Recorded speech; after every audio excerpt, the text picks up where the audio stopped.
تو دیکھیں، بیوقوف بننے کی ضرورت نہیں ہے، اپنے آپ کو بیوقوف مت بنائیں، اور بیوقوفی سے نقصان ہوگا آپ کو۔ عقل سے کام لیں، ستونوں پہ آپ نے عمارت کھڑی کرنی ہے۔ یہ بنیادی جو کلمہ توحید ہے، یہ دین کا بنیادی رکن ہے، اس کے معنی کو سمجھے اور پھر ساری چیزیں، اور پھر ایک عمارت بنائیں۔ عمارت سے مراد کیا ہے کہ زندگی آپ اللہ کی مرضی سے گزاریں، صبح سے لے کر شام تک اور شام سے لے کر صبح تک۔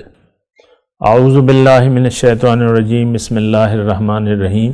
اللہم صلی علی سیدنا محمد معدن الجود والکرم وآلہ وسلم۔ سامعین و ناظرین اکرام، السلام علیکم ورحمۃ اللہ وبرکاتہ۔ آج کا ہمارا موضوع یہ ہے کہ دین اسلام کو فالو کرنے کی ضرورت کیا ہے۔ دیکھیں، دین اسلام، پہلے تو گزشتہ نشست میں نے آپ کو بتایا تھا کہ دین کے معنی جانیں آپ۔ اس وقت آج کل کے ماحول میں دین کو ہم نے چند کاموں تک محدود کر دیا ہے، کلمہ، نماز، روزہ، زکوٰۃ، حج۔ اس کے علاوہ جو ہے باقی زندگی ہم اپنی مرضی سے گزارتے ہیں، مطلب ہم نے محدود کر دیا ہے۔ وہ ٹھیک ہے، اپنی جگہ صحیح ہے، وہ فرائض ہیں، بلکہ اس کو دین کے ستون کہا گیا ہے۔ لیکن کوئی عمارت بھی صرف ستونوں پر صرف ستون نہیں ہوتے۔ عمارت، کسی بھی جگہ کوئی عمارت آپ قائم کرنا چاہتے ہیں تو عمارت ستونوں پر کھڑی ہوگی، اور محض ستون ہی ستون ہو اور نہ اس میں کوئی کمرہ ہو، نہ کچھ ہو، نہ کچھ ہو، تو لوگ آپ کو پاگل سمجھیں گے۔ یعنی آپ نے کوئی پلاٹ لے لیا 1 کنال کا یا جتنا بھی، اور اس میں 10 ستون آپ نے کھڑے کر دیے، اور آپ نے سمجھ لیا کہ یہ میرا مکان مکمل ہو گیا، اور پھر آپ اپنے دوستوں کو، یاروں کو پارٹی دیتے ہیں کہ آؤ میرا مکان دیکھو۔ تو وہ جب جاتے ہیں، آتے ہیں، آپ نے ایک پارٹی کا اہتمام بھی کیا، وہ آتے ہیں تو وہاں 10 ستون کھڑے ہوئے اور تو کچھ بھی نہیں ہے، اور آپ کہہ رہے ہیں کہ یہ دیکھ لو، یہ میرا مکان ہے، بڑی شوق سے میں نے بنایا ہے، وہ صرف ستون ہے۔ تو دیکھیں، بیوقوف بننے کی ضرورت نہیں ہے، اپنے آپ کو بیوقوف مت بنائیں، اور بیوقوفی سے نقصان ہوگا آپ کو۔ عقل سے کام لیں، ستونوں پہ آپ نے عمارت کھڑی کرنی ہے۔ یہ بنیادی جو کلمہ توحید ہے، یہ دین کا بنیادی رکن ہے، اس کے معنی کو سمجھے اور پھر ساری چیزیں، اور پھر ایک عمارت بنائیں۔ عمارت سے مراد کیا ہے کہ زندگی آپ اللہ کی مرضی سے گزاریں، صبح سے لے کر شام تک اور شام سے لے کر صبح تک آپ کی زندگی اللہ کے حکم کے مطابق ہونی چاہیے۔ آج کل صورتحال ہے وہ ذرا ٹیڑھی ہے، اور وہ یہ ہے کہ ہم نماز، روزہ، زکوٰۃ، حج کر کے اپنے آپ کو دیگر اعمال سے بری الذمہ سمجھتے ہیں۔ تو دین کی ہمیں سمجھ نہیں ہے، کیونکہ میں تو آپ ہی کے معاشرے میں رہتا ہوں، اور مجھے پتہ ہے لوگوں کے ذہنوں کا کہ وہ دین کس چیز کو کہتے ہیں۔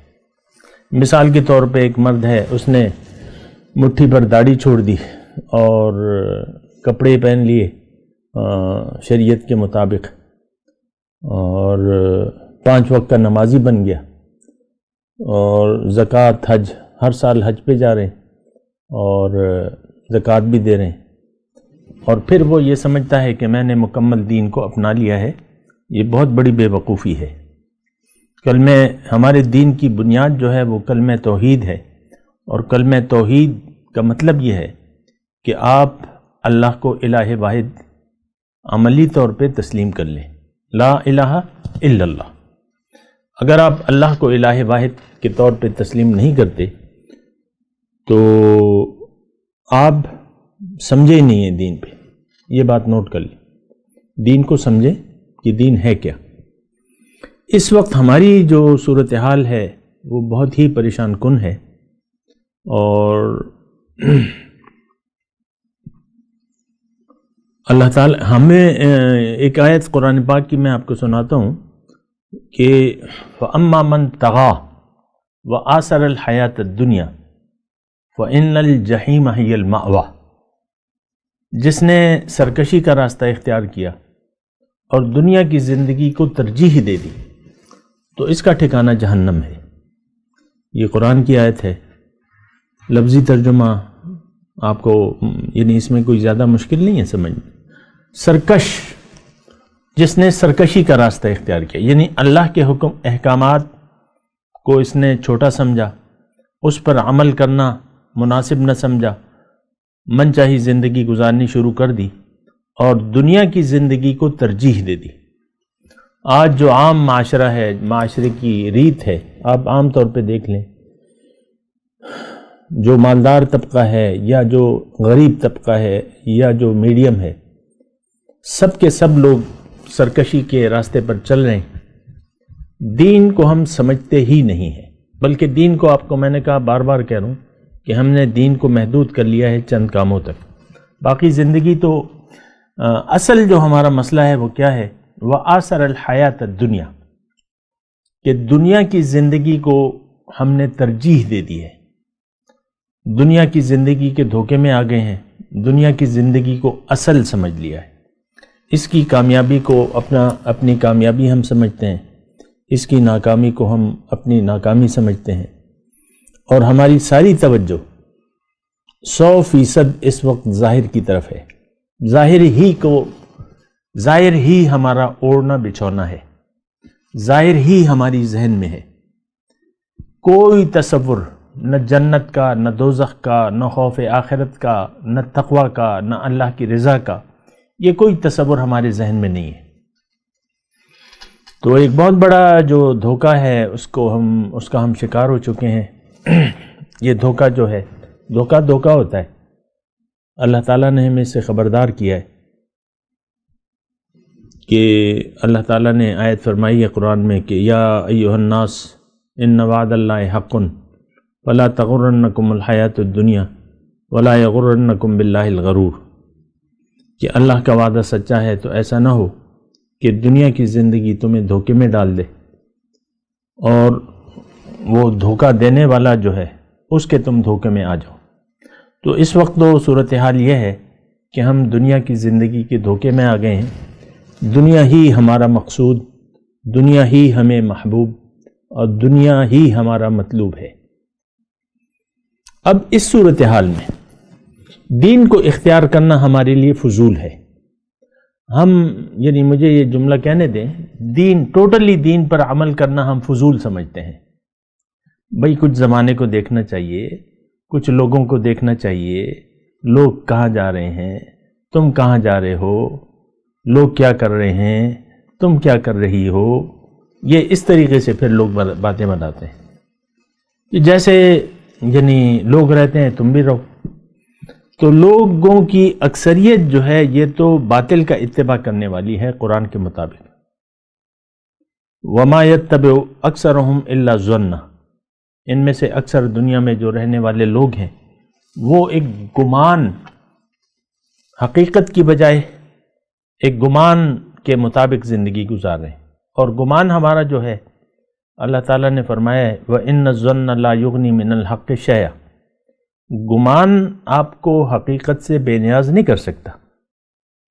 آپ کا خیال ہے اور جو حقیقت ہے وہ الگ حقیقت ہے، عام طور پہ آپ دیکھ لیں۔ بہرحال ایک اور آیت میں آپ کے سامنے پیش کرتا ہوں، اسی بارے میں ہے وہ، وَأَمَّا مَنْ خَافَ مَقَامَ رَبِّهِ وَنَهَى النَّفْسَ عَنِ الْهَوَى فَإِنَّ الْجَنَّةَ هِيَ الْمَأْوَى، جو اپنے رب کے سامنے کھڑے ہونے سے ڈرا اور اس نے اپنے آپ کو بچا لیا خواہشات نفس پر کے مطابق زندگی گزارنے سے، وَنَهَى النَّفْسَ عَنِ الْهَوَى، نفس کو اس نے اپنا معبود نہیں بنایا، تو اس کا ٹھکانہ جو ہے جنت ہے۔ یہ وہ ساری باتیں ہیں جس کی ہمیں اشد ضرورت ہے، جس کو سمجھنے کی بھی ہمیں اشد ضرورت ہے۔ اس کی وجہ یہ ہے کہ اگر آپ نے حقیقت سے بے نیاز ہو کے زندگی گزارنا شروع کر دی تو سکون، چین، اطمینان جس چیز کا نام ہے وہ آپ کے پاس پھر نہیں ہوگی۔ آپ پریشان ہوں گے، آپ سمجھتے ہوں گے، آج دیکھ لیں ڈپریشن بہت بڑا مسئلہ ہے لوگوں کا، لوگ پریشان ہیں، تنگ ہیں، کبھی وقت نہیں گزرتا، تو کھیلنے کے لیے کوئی کھیل کی بازی لگا لیتے ہیں گھر میں، یعنی چند دوست جو ہیں تاش کھیلنے لگتے ہیں، لوڈو کھیلنے لگتے ہیں، جو بھی ہوتا ہے کھیل.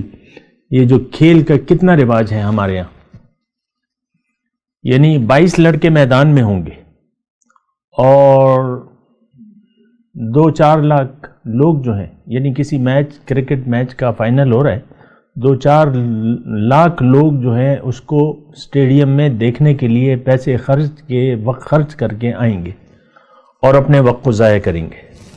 ہو سکتا ہے میری یہ باتیں آپ کو عجیب لگیں، لیکن بات یہ عجیب نہیں ہے. ہم اپنی زندگی کو بہت برے طریقے سے ضائع کر رہے ہیں. بات کرتے ہیں ایک وقفے کے بعد. وآخر دعوانا ان الحمدللہ رب العالمین. مولایا صلی وسلم دائما ابدا علی حبیبک خیر الخلق کل